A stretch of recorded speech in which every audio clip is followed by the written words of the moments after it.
Pond Inlet at Brock University was the location for Leadership Niagara's first Learning Day of 2018.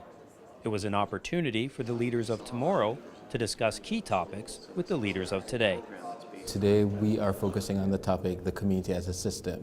So this is our 6th Learning Day in a series of 9, and so the participants are halfway through their journey, and it's been a fantastic day so far. We're exploring the topic of systems, what that means in terms of the interconnectedness between us as individuals and the bigger role within the community, and how us as individuals can impact that system. So it's really been a day of exploring that topic as a whole, and we've just been joined by a few of our mayors that are sharing their take on their life navigating the political system, which is one way of moving our community forward. So it's really been insightful in that way.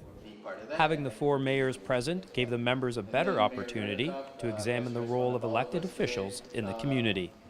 It's always been an integral part of our program to have this way of kind of exploring the political side of community change, right? So for the majority of community development, we really kind of talk about people as individuals, civic leaders, without formal authority to really make changes in their community. But we also recognize that part of that vehicle of creating change in the community lies within the political system. So how do we peer into their world, understand what they have to deal with in moving the community forward?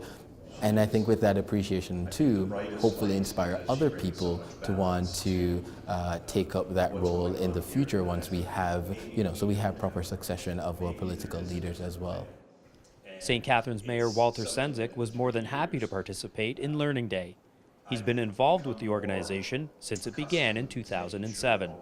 It's an organization that really is about inspiring people in our community to take on more leadership roles. And so having a homegrown initiative like Leadership Niagara really does reach out into the for-profit and the not-for-profit sectors to identify emerging leaders and then help give them the tools, which in the long term is going to make our community so much better, because they're going to be bringing their new ways of thinking and their ideas to the table, and the tables will grow through Leadership Niagara.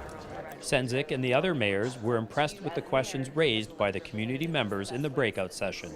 Well, it's really how to get involved and how to take an idea and put it into action in community. So it's how do we help address homelessness in our community, and looking at some of the different either programs or how to do it in a different way. And I think that's the success of Leadership Niagara. Is it's not about doing the same thing over and over again. It's about giving them the tools to think differently and apply that way of thinking to different organizations that they can reach out to and become board members of or join committees. And so again, it was refreshing to hear how can we do things differently when we come up against an issue like homelessness or mental health or addictions in our community. It's pretty heartening to hear that.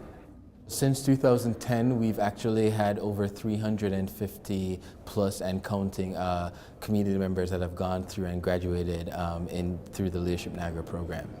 Leadership Niagara is really invested in building the future leaders of tomorrow, in the hope that the long game of this is, as we get further up the organizational chain, that the individuals that then occupy those key roles in Niagara already have gotten to that role with a sense of what the community needs are, so it's just part of their DNA to want to give back and support that development, and it becomes more organic, and I think the community in the long run is benefiting from that kind of progressive impact. To find out more information, please visit leadershipniagara.ca. At Brock University in St. Catharines, you're watching The Source.